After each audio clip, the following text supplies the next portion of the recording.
Welcome back. 7:45 at the top of the hour. We showed you some new body camera video from the moments right after a pregnant librarian was shot and killed. This happened in Orange City. Police say road rage led to this, and the woman who was killed, Sara Morales, they say that she started the incident. As many people travel this holiday, experts say it's really important that we need to keep our emotions in check before a situation spirals out of control. And joining us this morning to talk more about that is our good friend, Dr. Romie. She is a local neurologist and a wellness expert. Always good to see you, Dr. Romie. How are you? Good morning, Amy. I'm wonderful. Thank you all for having me virtually in your studio. Well, listen, this story, and I'm sure it was for you too, was just so shocking to so many people. So many people wondered, how does a situation get this far, right? What should have been maybe a minor traffic accident turns into a woman no longer being alive. Amy, good morning. You know, this is a particularly shocking story that is making national headlines for the following reason. You know, we can say we're immune to stories of road rage and death. And you know, I don't want to minimize any loss of life. But what's different that's registering here is that the aggressor is a woman and she also was carrying child. And so there's also death of an unborn child.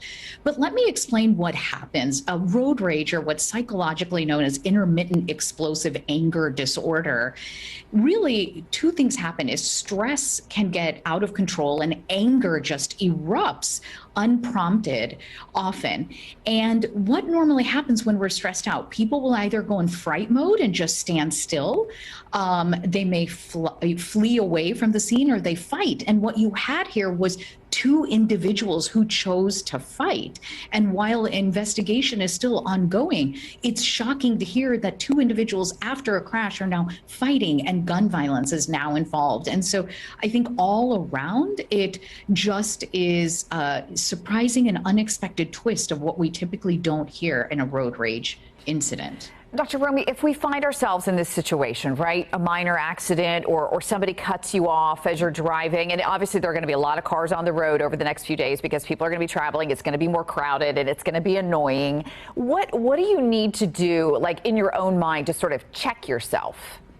You know, Amy, I have the 3 rules of time and Tupperware and thanks, right? So the first thing is time. We always say this during the holiday season, but now more than important than ever, whether you're on the highway or in an airport, we know that lines are going to be longer. You're more likely to bump into someone, and holiday season is stressful.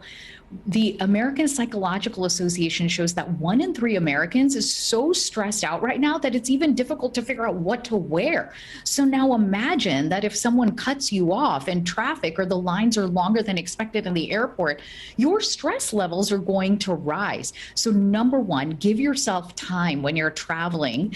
2, I always say Tupperware. The lines are going to be longer at restaurants or food courts. So take food or snacks with you as much as possible. And the third thing is give thanks. I always say this is start with giving thanks to yourself. We're so hard on ourselves, and then we get more upset, and we can project that anger and frustration out on strangers or family members. So thank your body for getting up out of bed that day. Yeah, absolutely. Gratefulness really is something I think not a lot of people take into consideration. Just being grateful really does make such a huge difference. Always great to talk to you, Dr. Romie, and we wish you a very happy Thanksgiving with you and your family. Thank you for being with us. Thank you. Happy Thanksgiving to you all as well, Amy. Take care.